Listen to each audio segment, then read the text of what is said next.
Aloha, this is Jason from Hawaii. Welcome to a special edition of the Comics for Fun and Profit podcast. I want to welcome back a friend of the show, Joshua Werner. Josh is the writer for the Winchester Mystery House miniseries. It is from Source Point Press. He is here to promote this new limited series and his trade paperback, J. Werner Presents Pulp Classic trade. Now, also to the Winchester Mystery House #2. I know when you guys listen to this episode, it just came out on November 24th. Issue #3 will be coming out on December 29th, and the order code for that is O, C as in Charlie, T as in Tom, 211752. Also to the J. Werner Presents Pulp Classic trade is out in stores right now. So Josh, how are you doing today? I'm doing fantastic. It's been an incredible past couple months. Just all the things that are happening right now and all the hype around this new series. I couldn't be happier. Mm-hmm. Yeah. Now, for more of Josh's origin story, please check out the Comics for Fun and Profit podcast, episode 625. Now, let me, just for new listeners, Josh is the Chief Creative Officer of Oxide Media, Inc. Now, now, Josh, correct me if I'm wrong on this. It is the parent company of Deepwater Games, Source Point Press, and 3N Art Design. Is that correct? N3, yep. Oh, absolutely. So those are kind of our three arms, and Source Point is the oldest of the three, and then N3 and Deepwater came on when we made this big conglomerate, and it's pretty cool. So we have a whole line of products across the three companies, including publications and games, card games, board games, and gaming accessories, and art prints, and all sorts of great stuff. Okay, and also Josh is also the co-founder and art director of Source Point Press. And he is the recent winner of the 2021 Gary Reed Independent Creator of the Year Award. Now, Josh, are you, can I ask you, can you just give listeners what that award is about and how much did it mean to you to win this award this year? Oh, it meant the world to me. So this award is in Gary Reed's name. For those who don't know, Gary Reed was the founder of Caliber Comics, which launched the careers of so many huge names in the industry today. A lot of great IPs originated there. It was one of the earliest popular creator-owned publishers. When Image came on the scene, they very much kind of used Caliber Comics as a template. On top of that, Gary also worked and he helped them as well. Gary was kind of a consultant during that time. He's also worked for other publishing companies. He's also, he worked for McFarlane Toys. He was one of the original leaders on that. He was the vice president. Mm-hmm. It's incredible how much he's done for this industry, and yet a lot of people don't know his name, don't know his face. Mm-hmm. And on top of that, he's written over 100 comics himself. He passed away, and they started doing this in his name, and he was a big mentor of mine and offered me a lot of advice when we were starting Source Point Press. Mm-hmm. And he also gave me a lot of my first freelance work in the industry. Mm-hmm. He was a big part of my life, especially in this world. The award is intended to be given to someone who's very active in the industry, who is willing to do just as much for others as they do for themselves, who is helping to raise up independent voices in comics specifically. So I was absolutely blown away that I won. That the final nominees were they're all people that I collaborate with and I'm dear friends with. Mm-hmm. It was Garrett Gunn, Christina Blanche, Karina Joe, and myself. Mm-hmm. So we were all thrilled that all four final nominees were Source Point Press related people in the industry, and I was just astounded when I got the award. I was so confident that I wasn't going to win that I actually had not prepared a speech for it. Mm-hmm. But I did one on the spot, and having been the only person, only one of the final nominees who knew Gary, personally, I had a lot to say on him and the subject, so it went fine. But I did get a little bit emotional at one point, but it all went pretty well, and I'm honored, so honored. In fact, I know people can't see this, but sitting right behind me right now, the award is actually on my shelf behind me. No, but Josh, thank you very much for sharing that. And for listeners, to read about Josh winning the Gary Reed Independent Creator of the Year award, you can go to the SourcePoint Press website, click on, I believe it's the news section, and they have an article written on there too, if I remember. Oh, that's right. If I remember correctly, yeah. Yeah, our marketing associate Cam put that together. It's really, really nice, super thoughtful. Yeah, but yes, but Josh, thank you very much for sharing that. Thank you very much. I'm going to ask, where can listeners follow you and SourcePoint Press on any of the social media platforms? So you can find SourcePoint Press on Facebook, Instagram, Twitter. It's pretty easy to find if you search SourcePoint Press. On Twitter, it is SourcePT Press, because SourcePoint Press is just a little bit too long.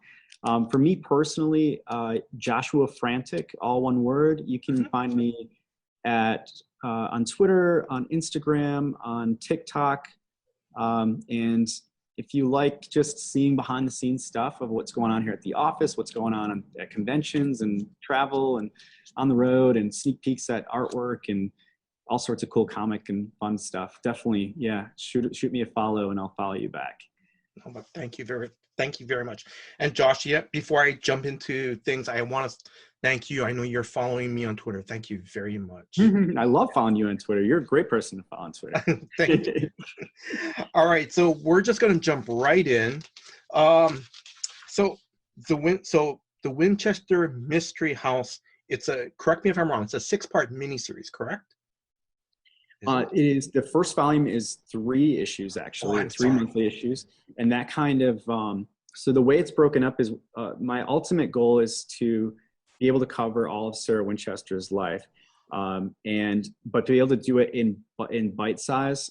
So it's kind of like the main points of the history of the house. So as it's all built based on how much the readers want. If the readers want more, I'm able to continue. So the first volume is just 3 issues, and it kind of covers about the first 10 years of the house. Okay. And it does wrap up a story. So issue 3 will wrap up a big plot point that comes about in issue 2. And then we take a break. And then already, just from where we're at right now, with issue 1 being in stores and issue 2 being about to hit, we've already been able to see enough of the pre-orders. We were blown away by how much people are excited for this, and it has allowed us to greenlight volume 2. So next year, volume 2 will move a little bit forward in time. It'll be centering around the 1906 earthquake that tore down 7 stories of the mansion. And then, as long as people are still enjoying that, and we still have a good audience for it, then I get to come back and do a volume 3 after that, which will be another 3 issues. And that will take us up further into towards the end of Sarah's life. So right now it's 9 issues is what it's scheduled for total, in 3 issue slots. And then there is a lot of I have a lot of things worked up for possible one-shots as well, if people are hungry for them. So there's so much more and so much history and so much more to tell. So fingers crossed. Okay. Now, for listeners, I have been to the Winchester Mystery House a couple of times, so I am familiar with the history surrounding this famous house. Now, Josh, I'm going to ask you, what is the story about? For listeners that don't know, yeah. Absolutely. So the Winchester Mystery House is, as you said, a real place. It is a place that people can visit. It is kind of the big original haunted mansion. It's the place that inspired Stephen King to write Rose Red and Shirley Jackson to write The Haunting of Hill House, and inspired Disney's Haunted Mansion. Essentially, the entire genre of haunted mansion fiction really spawned from this big American house. It's kind of amazing that way. So a lot of people, they put it on their bucket list to travel. It's thought to be one of the most haunted places in the world. And what's most fascinating and mysterious about this house was its construction and its purpose. So Sarah Winchester was she was the heiress to the Winchester Repeating Arms fortune. She got about half of the company when her father-in-law died, and then it passed down to her husband, and then he died. And at this point, they had already lost their baby daughter as well, leaving her kind of alone and with half this company. And she decided to take this and basically create a whole new economy in San Jose, California, by employing hundreds of people to work on never-ending construction that did not stop until the day that she passed away. So 38 years of nonstop construction on this just giant labyrinth of a home, often having very specific and bizarre requests. And the house that we're left with today has a lot of peculiarities that are, people don't understand, why they're there, such as there's like a window in the middle of the floor. There's a staircase that just ends, it goes to nothing, a ceiling, and doorways that drop off to nothing at all. If you were to step through them, you might fall 2 stories off the side of the house, or you might fall 2 stories down within the house. It's a magical place, though. Absolutely beautiful and gorgeous and fascinating. Every room is engaging, and you just want to spend time in there. But the thing that draws people the most from around the world is the lore, the supernatural lore that surrounds the history of this house. So it's thought that Sarah Winchester believed that she was cursed and haunted by the ghosts of everyone who had been killed by the Winchester rifle. And at this point, that was a lot of people. And they call this mansion the house that spirits built, because the ghosts were the ones that were requiring this. She was building it for them. She was getting all of her instructions on what to build next each day from a seance room that she would visit at midnight in the house every night.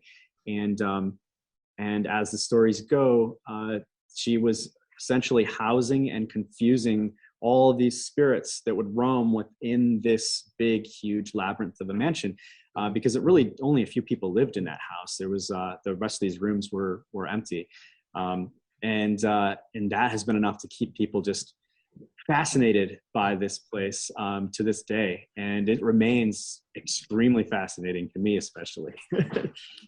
Now, how did you come up with this story?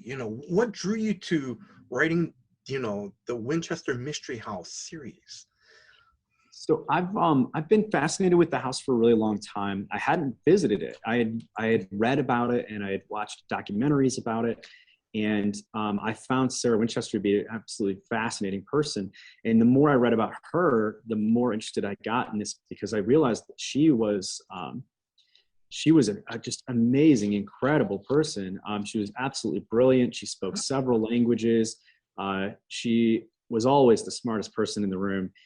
She was steps ahead of everyone. A lot of things that we take it for granted now as being, modern, were things that she was installing in the house sometimes 10, 20 years before anyone else did. You won't find her name on a lot of patents because she wasn't really interested in patenting a lot of her things, but it's thought that she has actually invented a lot of things that we use now regularly in houses. I mean, she was one of the first people to have a fully functioning shower and toilets, and just really incredible some of the things she came up with for communicating with people within such a huge space, across the 100 rooms. She could communicate to a nursing staff. Anyway, I'm going on a major tangent. I've just been extremely fascinated with it. And when the Winchester movie came out, the movie just titled Winchester, I was extremely excited. I saw it right away. I thought Helen Mirren was phenomenal in the role. And I loved seeing all these different rooms in the house.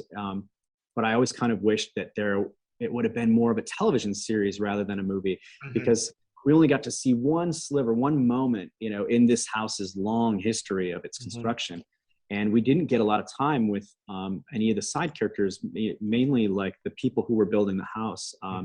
Her foreman is in the movie, but he's just there very briefly. And he was such a huge integral part of her relationship with the workers, with her relationship with the house itself and with its construction. And I always thought it would be great to tell the story periodically in, you know, across time. So we got the opportunity to discuss this with the licensors when my friend and collaborator John Brieger came up with this concept for a board game. We have a game in-house that he worked on called Floor Plan, and it's a house designing game. And he said, what if we had a Winchester Mystery House edition of this, where Sarah is your client and you are working as competing construction crews to try to build this mansion? And we thought, what a great idea. We have the perfect template for such a game. We can build on it. We can add new rules. We can figure out how to pull the spirits of the house into the gameplay as well.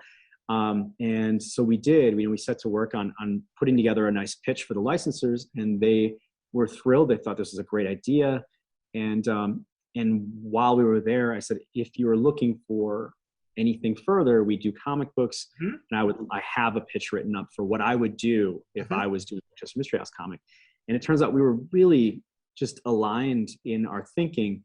One of the, especially with how we think about Sarah. So I really wanted a story that would show Sarah for who she was, which was someone who was strong-willed, kind though, and very generous, philanthropic.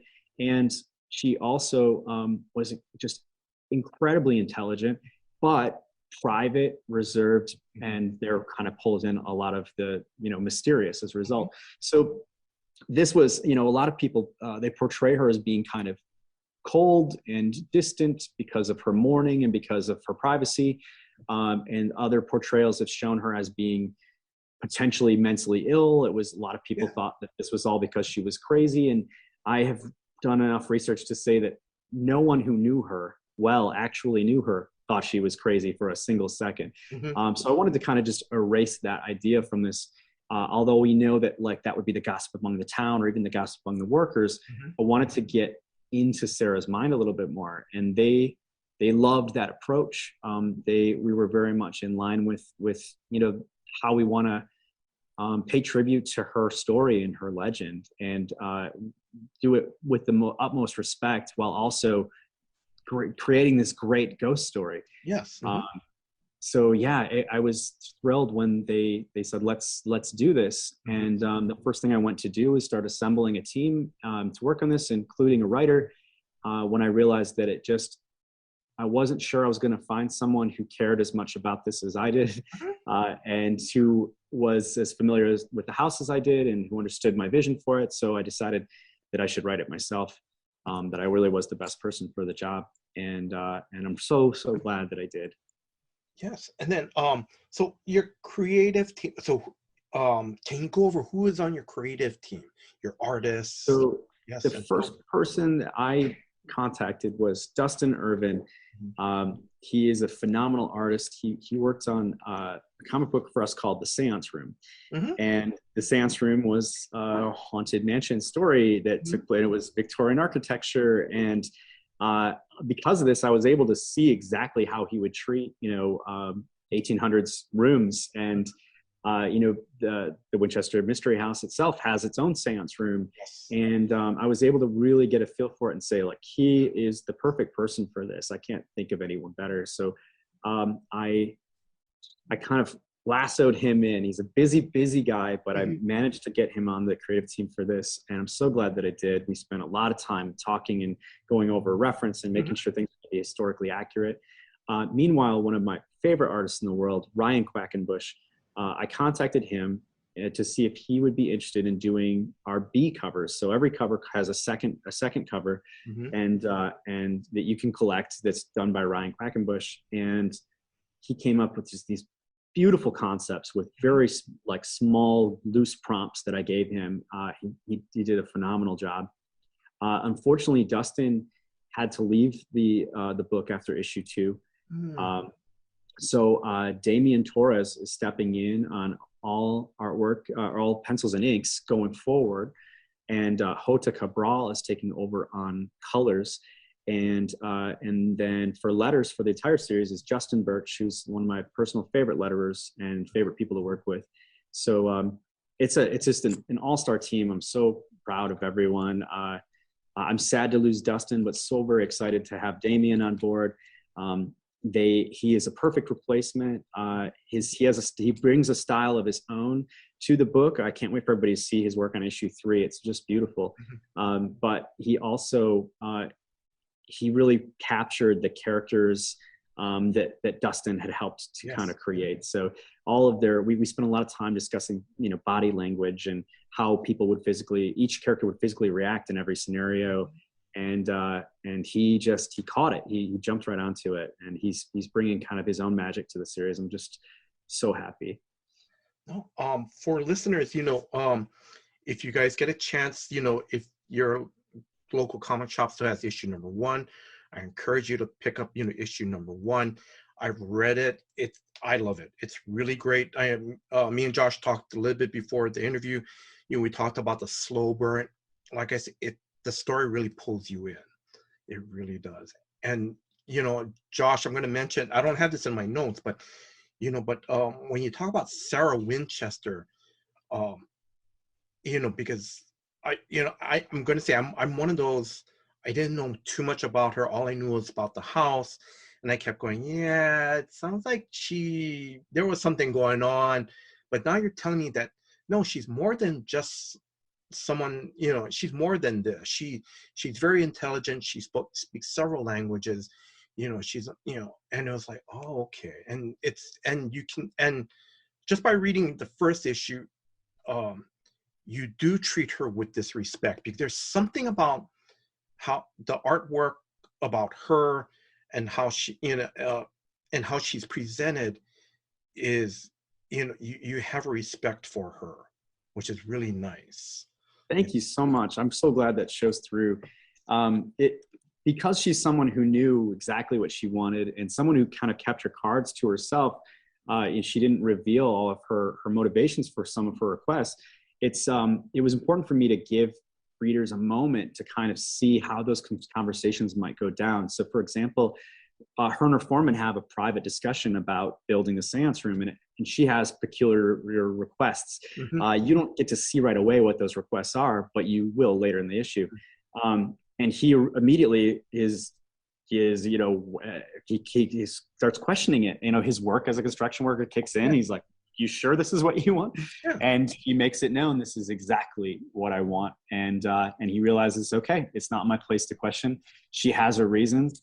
And it's kind of the beginning of a beautiful friendship between the two of them as well, which carried on for her rest of her life. He's one of the few people who lived on the grounds too. She built him a house to live right there, basically in the backyard. I think, yeah. So I love seeing her kind of be mysterious with the reader, because now what the reader has to do is try to kind of make up their mind from multiple pieces of information that they're receiving from other people. So the gossip amongst the crew is how you're going to get a lot of your story. But it's up to you as you go to decide and determine how much is gossip and how much isn't. Because that's how it really was at the time. And part of, the Winchester Mystery House is how many mysteries still remain. Although I can say that it is not a tease comic. Like, you will get in the next issue, you'll get some answers, you'll get some big things will happen. And by issue 3, you're going to get quite a lot. I've been very, very lucky that the licensors have been so kind to kind of let me take the wheel a little bit on some of the storytelling, and offer up some potential fictional reasons for some of the things that remain mysteries to this day in the house. So some of the things that you see in the house will that there is no answer for, you will get an answer for in the comic book series for the first time, at least first time told the way that I have. So I'm very, very excited, and hopefully by the end of it, you love and appreciate Sarah as much as I do. especially as we continue to introduce characters, we can continue to show you her relationships with those characters, Mhm. and how special they all are individually. So it's going to get really good. I'm really excited to keep this rolling. That's pretty awesome. Now, before I move on to the next part of the interview, again, and I'm sorry, please refresh my memory. The board game that you guys have, is it out? Is it the Winchester House, Winchester Mystery House board game? Is that correct? Is Yeah, that it's called Floor Plan. The Winchester Mystery House is the so Winchester Mystery House is the subtitle. Floor Plan is the main name of the game. okay? We do have a regular version of Floor Plan that's in stores right now. So if people want to get a feel for what the game will be like, it's coming out next year. You can get Floor Plan right now and get a feel for a cool, fun architecture building game.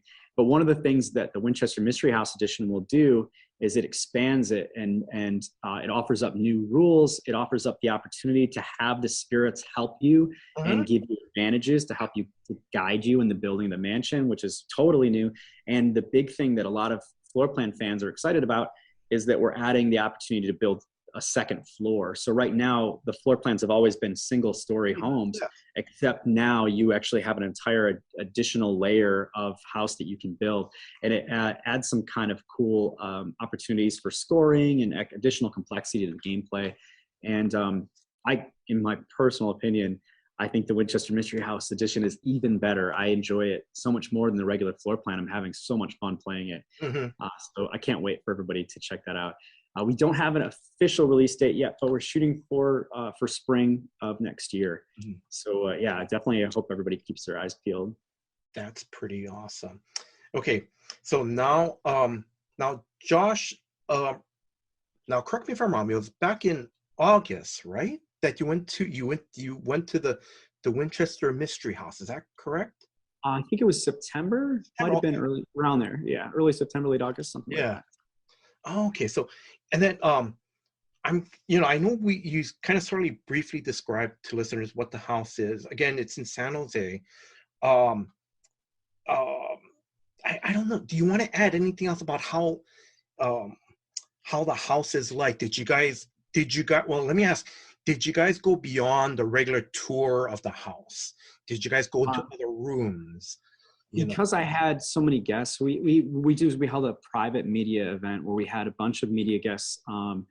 We set up a little party for them basically. So we fed them dinner, and they all got to play prototypes of the game, and everybody got an ash can of the comic. And this took place in the carriage house, which is kind of like a big garage.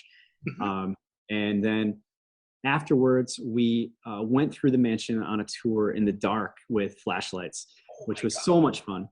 But because because it was dark, and two, because we had so many people, we did keep to a specific tour guided area. And that's one thing that a lot of people might not realize is if you have been there, chances are you really only saw a small portion of the house. It's probably a lot bigger than even you think.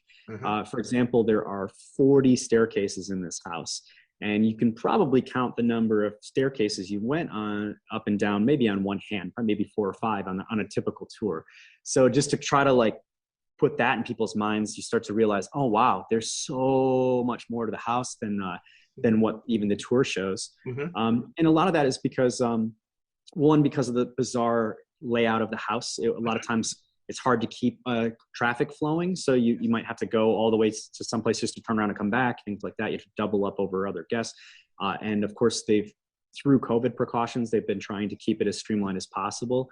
And then also, there's parts of the house that are just, they're extremely old. And every single bit of that house needs upkeep and updating and renovating to keep it safe and up to code, and to keep it preserved in the best possible way. So because of that, I can say I highly recommend everyone support this house as best you can. Go on the tours, buy things in the gift shop, because all of that money is going to continue to help keep this house beautiful, and will potentially open up additional sections of the tour as the money comes in to allow them to continue to renovate everything. So if you want to see more of the house, just the more support you give, the more you'll get to see. Now, Now I know we talked a little bit about how Sarah Winchester, the architectural type, like she was way ahead of her time. I'm going to ask because did you guys go on to the staircase where it was like like the steps were like 2 inches Yes, apart? absolutely. Yeah. Yeah. And it kind of, it winds back and forth. So that by the time you've gone up several steps, you've only gone up about half a flight. And this was, they're called the switchback stairs. This was largely because Sarah had some pretty bad arthritis, and she couldn't lift her feet up very high. Mhm. So this was a very special staircase that was built for her. She was very small and slight, so the staircase itself feels very small too. It's very, very thin, Mhm. because it's like fitting 3 staircases in, next to each other in one, essentially. But yeah, these were the kind of things that were specially built to just for her. There's some of the doors in the house are extremely small because they were just kind of made for her. Uh, but some of my favorite things are her methods of communication. She designed this thing called the Annunciator, and it would be like a big call box that would be in like a headquarters station where all the maids would be. And because she'd be very, very far away, if she needed to get in contact with them, she would have to walk through 160 rooms to find them, which is not, ideal. So she would have these boxes all throughout the house where she Mhm. could go push a button, and this system would trigger the Annunciator to drop a card down into a slot that they could see, and that card would have a number on it. And then each room had a number associated with it. So they would say, Sarah needs us, and she's in room number 78. Oh, that's the conservatory and the West Wing, on the second Mhm. floor, wherever the case might be. I thought that was just brilliant, and makes perfect sense too. Mhm. And also some of the ways that they would kind of try to move some of the heat throughout the house is really incredible for its time, for such a massive mansion to be able to heat the whole place, especially with the indoor conservatories. She really had a lot of amazing exotic plants that she needed to keep alive and well. So she had to kind of direct a lot of air and warmth to those rooms, while also being able to water very large plants regularly indoors, Mhm. and not being on a ground floor. So she had built basically like irrigation systems that would allow all of the water to run straight down into slats under the floor, and then would travel that water would travel to other parts of the house. Mhm. It was pretty remarkable, especially at a time when most people were carrying buckets of water around their home. Yes. Um, Now,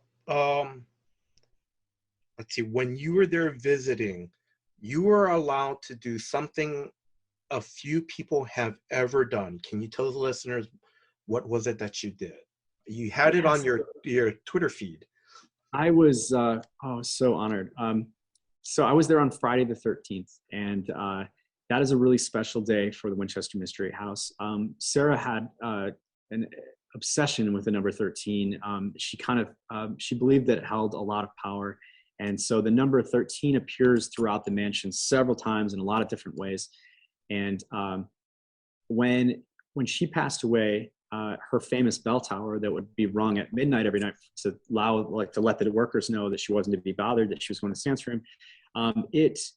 Uh, they decided that it would no longer be used except any time that the calendar would fall on a Friday the 13th. They ring the bell 13 times on the 13th hour. So 1 p.m. They have a little bell ringing ceremony. And since that was the day that I was there, I was asked if I would go up in the bell tower and be the person to ring the bell 13 times. And this is just absolutely nerve-wracking, as I find out that very, very, very few people are allowed to touch the bell at all. There's usually a historian that does it, and most of the people who work on the grounds have never been allowed to touch it. Not even the general manager of the whole estate has ever rang the bell. So it's reserved for very, very special guests. Mhm. So I was I was super honored. And then as I'm discussing with the historian about 30 seconds before we're about to do this, one, there's a big pane of glass underneath, underneath the bell tower. So if you trip or stumble or something, you could potentially be a dangerous situation. So you have to like stick to the edges and not fall through the glass. And then on top of that, she said, this is a really large bell. And by the time you get to 12, 13 rings, it's got a lot of momentum. The bell's going to want to keep ringing all by itself. So you cannot let that happen. No one in the history of this bell ringing ceremony has ever let it ring a 14th time. Don't let it ring a 14th time. And so I'm like, well, okay, how do I stop it? So there's 2 ropes, one that goes up while the other goes down and vice versa, because it's a pulley system. So you're pulling on one of the ropes while the other one is just moving freely. So what you have to do is you have to grab both ropes and stop them both from going up or down, and the bell will kind of fizzle itself out and not have enough momentum to get a full 14th, ring. But of course I said, okay, well, if I mess this up and I get the wrong number of rings, can we just not tell people that it was me ringing the bell? And that's when they said, no, we're going to live stream it on the internet. So no pressure. But it went great. I am 99% sure it only rang 13 times. I counted it in my head and I watched the video multiple times. But I killed it. It went great. I did no problems at all. Oh my God. So wait a minute. So 30, they kind of like, they just like give you a quick instructions of, okay, ring it 13 times, just be careful. Oh yeah, don't and be careful, don't step on the glass, the glass floor, and Right. Yeah. And all this was delivered to me very quickly. And this was my fault too, is because I was running really late. So I was already very anxious. Yeah. We were on the phone on the way there. They were like, listen, this has to happen at 1:00. It can't happen at 1:01. It has to happen exactly now. I said, I totally understand. If I don't make it in time, please just have somebody bring it, instead. And I'm so sorry for this. But I jumped out of a moving car at the front of the building. I had somebody there waiting for me. They grabbed my arm. We ran through the house, through a portion of the house that is not on the tour because it was a shortcut to get to that part of the bell tower. Meanwhile, I'm looking all over like, oh, wow, where are we? And they're like, don't worry about that. We have to go. And they managed to get me there right before, just in time. I think I got to the bell tower probably about 70 seconds before I had to start ringing. So a lot of this was delivered very, very quickly. And I was like, wait, what? I was like, oh no, this is a really high pressure situation. I definitely wish I'd been here a little sooner to kind of let this sit in my mind a little longer. But it went great. It went really well. No, because I watched the video. It was great. It looked like, oh my God, this is pretty awesome. Yeah, so cool. And such just a neat part of history of that home to be able to be part of and touch. And now it's kind of cemented in that, there's a date on the calendar where I was there, the one, doing this. It's pretty cool. And then I think the nice thing about it is they still have they're still honoring Sarah's wishes. It's like they're kind of going, no, we can't go, we need to do this exactly at 1. No, it cannot ring more than, don't let it ring the 14th time. No, it's, so that is. I just checked. You're right. It was definitely August. It was not September. I don't know why I thought it was September. No, don't worry. Months are flying by. No, yes, so don't worry, because I was kind of going, I know it was, it was. Whichever one had a Friday the 13th in it, that was when I was there. But yeah, it was August. Yeah.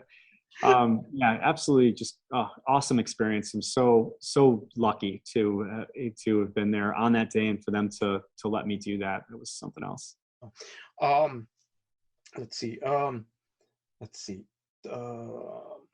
Did you go, because the tours normally they take tours to the seance room. I take it you guys, of course they showed you guys the seance room, right? Yeah. It was my first time. My first time in the house was being on this tour with all these media guests. So it was really funny because a lot of their eyes were on me. They were watching for my reactions to each room, because each room was so familiar to me. I'd done this virtual walkthrough, well over 20 times into each room. I'd written about the rooms. I'd looked, endlessly at photographs, and it was a big deal to me to be in each of these places that I felt like I knew so well. And at this point, I could give the tour myself. I could tell them each, everybody the history of each room. And so when I got to the seance room, all eyes were on me. Everybody was like, how are you feeling right now? Like, is this a moment for you? And it was a huge moment. And sadly, because we were there in the dark and we only had flashlights, it was really difficult to take photos. Mm-hmm. So everyone in the group, there was this beautiful moment where they said, Josh, we would love to have a photo of you in the seance room, that you can keep. And I said, well, we're not allowed to do any flash photography in the house. I'm really sorry. They said, okay, everyone put your flashlights on Josh at the same time and like light him up as bright as we can. And we'll take a picture of him in the room that he can have. And that was just super thoughtful and kind. And it was amazing. It was amazing to be in there and to see everything. For those who don't know, the seance room is a very peculiar room. Sarah was always seen going in the room, but never seen exiting. And when you go in the room, you'll immediately see that the door that you came in is not the only door in the room. There's a second door. But if you were to try to exit out that door, you would fall. There's no floor. You would fall straight down into a sink, actually, a floor below. And so people say, well, how did she exit the room? Well, she had a special hidden door built into a cabinet. So there's two big blue cabinets. And if you open one of them, you'll see some hooks, like clothing hooks. And if you count the clothing hooks on the wall, in addition to the ones inside the cabinet, there are 13 of them total. And then if you open the other cabinet, it is a secret door that you would exit through. And so to continue on the tour, you all have to go through the secret door that Sarah did. And that takes you into a very unfinished room. Because it was a secret room, it's thought that not very many workers were privy to it. Not very many workers got to work on it. And therefore, it was never actually finished. And it has a very creepy vibe, too. That room that's on the other side of that cabinet is very strange feeling to it. We had a lot of ghost hunters with us too, from different podcasts and things that were part of the guests who were asked to come out, and they were having a great time. A lot of them had already been there several times, but they just love coming back.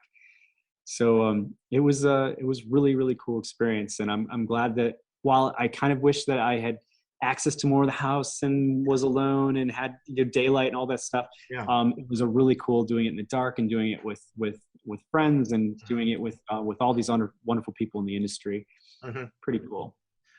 Now on the tour, did they mention any ghost stories or anything from past tours or anything like that? Yes, in fact, they put together a very special version of the tour that was not the usual one. So they usually have sort of a script that they work from, and they either have a self-guided tour where they have audio that automatically plays as you enter the rooms, or they have human beings with you telling you in person. So this was a self-guided tour, but the audio that was playing in each room was a custom-made one that was specific to that day. And instead of telling you just the history of the house and the construction of each room, it told you the history of the hauntings of each room. So it was basically the ghost version of it. And I'll be honest, I hardly caught anything that anyone was saying because I was so fixated on every little detail of every room. And I was making all these mental notes for the comic book series. I was like, oh, I didn't notice the molding in this corner, things like that. Meanwhile, everybody else is eating up all this rich, wonderful, ghost stories. I'm so infatuated with all the visuals that, which I have to use a flashlight for. So I'm looking at like inch by inch across the room. So I felt like I missed all the good stuff of the tour because I was just trying to soak in everything for the first time. It's definitely somewhere I can't wait to go back to and can't wait to revisit. Oh yes, if you get a chance. I mean, I would love to do one of those nighttime ones. Oh, that sounds good. But if you get a chance, when you go during the daytime, it's incredible. Then you'd be like, oh my God, yeah. Sorry, Josh, I'm gonna kind of, because I remember the last tour I did was back in 1990. Sorry, because I know we went, because the tour group took us, the tour guide took us to the seance room. So we were there, and then I remember the tour guide specifically told us a story about, she was doing a tour, it was Halloween, You know, it was Halloween night. They're doing, you know, and now I forget if someone had a Polaroid camera back then. You know, those take it and then it instantly develops like within a minute. This is for our listeners. Or if digital cameras were slowly coming out. I can't remember, because all I remember was she told us that someone took a picture when they were in the seance room on Halloween. And then they're going through the tour, you know, they're finishing up the tour, and then they pull, and then, you know, they see the picture of the seance room, and they see this big black spot in the middle of the seance room. And it wasn't like some type of camera, you know, it wasn't something you could explain away. It was just something freaky. You could tell something was there, you know. Yeah, yeah. That's so cool. Some of those types of experiences were included in this version of the tour. So they would have set up on easels throughout the house, blown up photographs that had been taken sometimes by people on tours over you know long period of time, and they would have kind of the best of. So as you'd go, you'd see like, oh wow, this was a photo someone took of a ghost through the window, when the ghost would have been standing right here in this room at the time that this was taken. So there was a lot of that, which was very, very cool. Just incredible pictures. Oh yeah. Let's see. Let's see. Then before I start moving on, talk about the trade. Did anything happen to you guys while you guys were on the tour? So I had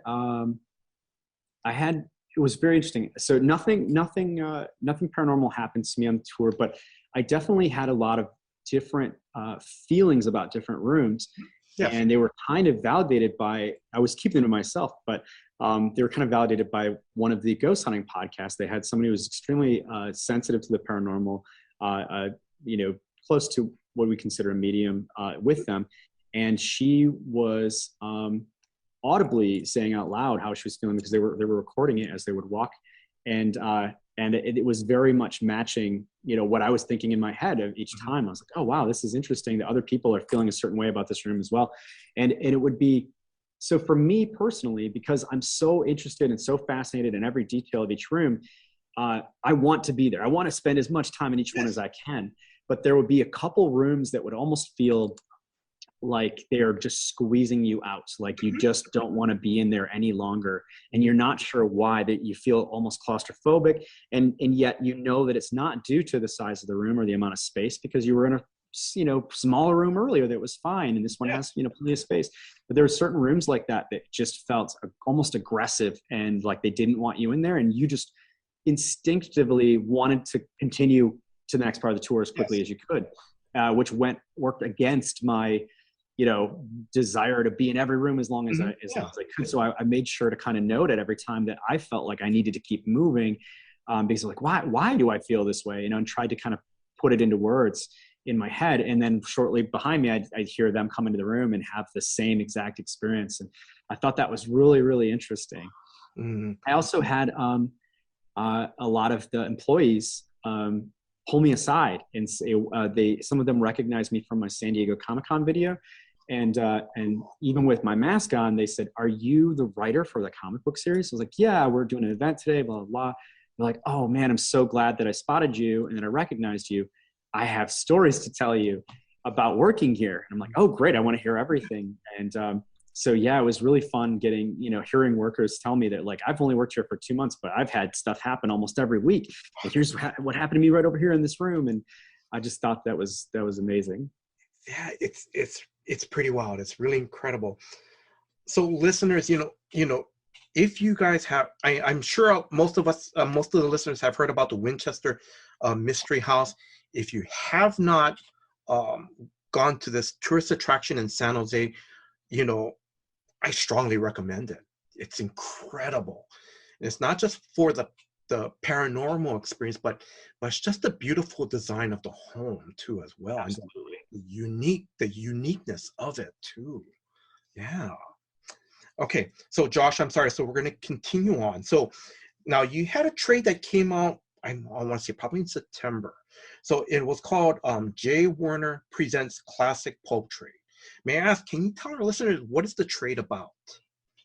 Sure, absolutely. So this collects a series of one-shots that I put out that are they're curated comic stories and more from the 40s primarily that I have digitally restored and remastered essentially.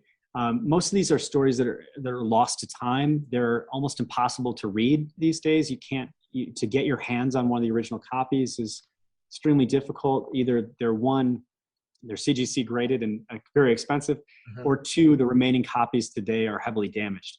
So like tears and rips and water damage, and sometimes there's crayon marks. And so what I do is I go panel by panel and I clean everything up and try to, sometimes I have to recreate some of the art that might be missing. And I try to get it as close to the way it originally looked and was printed as possible. Therefore, like what you end up with is the next best thing to a time machine. Yes. So that you can kind of enjoy these the way that they were always meant to be, and so that they're not lost to time. It's a huge fear of mine that there's so much great content in the world that at some point will just no longer exist. And I'm a big fan of preserving the past.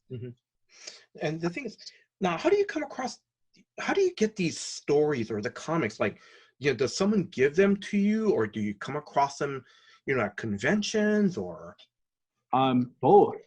So a lot of them, they come from my own personal collection of old pulp comics. And because I have very limited budget for such things, my copies that I'm able to get oftentimes tend to be in pretty bad shape. And sometimes they're even missing covers and things like that. Sometimes they're missing pages. So I might have to kind of use what I can get and then get the rest from someone else. Or I'm very lucky. There's a lot of great collectors in the world who are more than happy to share scans that they've taken.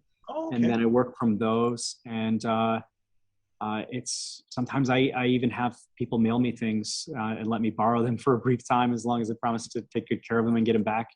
And that's just awesome. It's kind of in that way a nice collaborative effort of just people coming together with what little remnants they have of this era, and making sure that we can keep it alive. So for those who are wondering, that means the stories are in the public domain. That does not mean that my comic is in the public domain. So if you're thinking about scanning my pages, that's not how this works, unfortunately. My version is the restored version, so that is a copyrighted version of the comic. But each of the one-shots focuses on like a different genre or subgenre, and I try to include as many bonus goodies as possible. So this one, it collects classic pulp ghosts, which was a collection of ghost stories. Also includes a really neat magazine article, some ghost prose stories, some true history ghost legends, and some ghost comics. And then I have one that is just a straightforward horror one-shot that's included in here, and it has some werewolf stories, all sorts of cool horror stuff. And then there's a detectives one, which covers a lot of really cool things, including like little whodunit mysteries you have to figure out yourself by turning the page upside down to read the answer. Some notes and tips on how to become a better detective yourself as well. I love all that stuff. There's some prose stories from that. And then there's a very cool curated collection of Ellery Queen stories, specifically, who's a fantastic character for those who don't know. Ellery Queen had several novels and movies and radio shows, and ended up spawning the Ellery Queen's Mystery Magazine, which is still going on to this day. Oh, okay. Very cool. It's almost 100 years old, I think, now, that magazine. So it's on top of that, this collects all the one-shots so far, and it has additional bonus content that I got my hands on and cleaned up specifically for the collection. So anybody who's just interested in checking out old pulp stories and just wants to read them and doesn't want to have to try to hunt down and collect these extremely rare and valuable comics and then be terrified to read them after that because you don't want anything bad to happen to them, this is your alternative. You just buy my classic pulp comics and you just get to kind of enjoy them for what they are. Now, I know the last time when we talked, you were talking about you were doing this. How long have you been doing this? Like scanning it, cleaning it up? because it's a labor of love, right? Yeah, it's not something I can't keep classic pulp on a regular release schedule because it's not something I have a lot of time for. It's something I do as more of a hobby, and been I've been doing this since 2013. I had a ton of other content that I'd been working on, kind of redoing and cleaning up. I'd been storing. In fact, I had this big, huge uh, folder just full of subfolders of all these different series where I've been collecting as many high-res scans as I could from things that I borrowed and things that I had purchased, and then I've been slowly cleaning them all up when I could, and then when the time comes and I have enough to kind of put together similar stories, that's when I grab a bunch of the work that I finished and say this would make a good comic and put it together for a classic pulp one-shots. Problem is, recently I was in Atlanta for a convention, and I had everything stolen from me. Twitter. And it includes among the things that were stolen while I was there was the hard drive that had 100% of all of my files for this. So everything that I'd ever done for classic pulp is gone, and years worth of a collection, big collection that I'd been working on cleaning up and remastering for all the future classic pulp releases is gone. In fact, even the files for this particular trade that's in stores now were stolen. Luckily, I was able to get files from the previous one-shots and recreate this. All I had to do was recreate all the bonus content because I had the files for the individual issues from the other printings. But all the other ones that I'd been working on that had lined up for the next 2 years of content is gone. So I had to kind of start from scratch, unfortunately. Oh, I'm sorry to hear about that. Yeah, I'm sorry. Oh. It's a good thing I enjoy doing it so much. So I don't. Now, before I start, because I'm slowly wrapping this up, one other thing. Now, if I remember, correct me if I'm wrong, because some of these pre-code comics, some of them didn't give credit to the writers or whoever. Is that correct? Yeah, that was a big problem back then. So few creators were getting any kind of credits in writing. So sometimes you might just get the writer, sometimes you get an artist, sometimes there would just be no credits at all. Especially short prose stories that were in comics or magazines, they wouldn't bother. They wouldn't bother crediting most of them. It wasn't until a name got big that they bothered trying to show off that name. And as a result, as these people pass away and as these comics get further and further lost to time, now who did what is even harder to know. There's going to be stories that we don't know who created them for the rest of time. So I figure if I'm going to be doing this and trying to preserve the past, I need to do my due diligence and do my best to go beyond what the original publications did and find the people who worked on these. Even though most of them have passed away, I'm able to often get some confirmations from some grandchildren. Sometimes I only have a hunch to go on. Luckily, there's a great community of people online who that's all they do is sit there and try to figure these sort of things out. So I read through a lot of blogs and follow a lot of leads that I get from those where people are like, I believe this was done by this person because look at the similarities between this work and this work. Yeah. And then I don't put anything in there that I don't know to be true. So whenever you see a credit in the comic, it usually comes from the research that I did, and it's usually about as confirmed as we can get based on who's alive today. To tell us as much. And then anybody that I can't tell you for sure who did it, I list as being still unknown. And it's something I kind of talk about throughout the comics. And in this trade, I have each section, I have like a little intro where I'll discuss that, and I list all the credits that I could get my hands on. But that's also just kind of part of the labor of love. And then, what was one of the best responses that you ever got from like a distant relative or one of the grandchildren that you ever received after printing one of the remastered stories? I've definitely sometimes I'm legitimately surprised at the kind of the disconnect that some people have from their lineage of if I was, you know, approached with such a thing, I'd be so thrilled to help. But and sometimes that is the case. So sometimes people they just don't know, or they even have some of their, you know, grandparents' things, and they just don't have the time to go through them. And then other people, sometimes they're just super excited to see that someone's going to get to enjoy something that one of their, you know, family members created again, you know, potentially, and a whole new generation is able to see that work. And that might be the only way they ever get to see that work, or anyone ever gets to see that work again. So it's it usually means a lot, and people are usually happy to help when they can. That's pretty nice. All right. So a few more questions. Now, are there any upcoming Source Point Press comics that listeners should check out? Well, definitely at this point in time, Winchester Mystery House #2, as we said, is hitting stores, and you should definitely go try to track it down and grab it if you can. And right now we have a ton of really cool new things coming out that are available to pre-order. So a lot of people, they struggle kind of getting their hands on our stuff in stores because it tends to sell out quickly. So I really highly recommend everybody kind of get used to looking at our books a couple months ahead of time, which is what we really push. If you go to our social media pages, we're not always pushing what's hitting stores right now. We're usually telling you what's coming up and giving you previews codes, things like that, so that you can go into your comic shop and say, can you get this in for me? And say, oh yeah, it's available to order this month for me. And yeah, I'll have it in 2 months, and I'll put it aside for you. That is really the best way to try to get your hands on stuff you're excited about.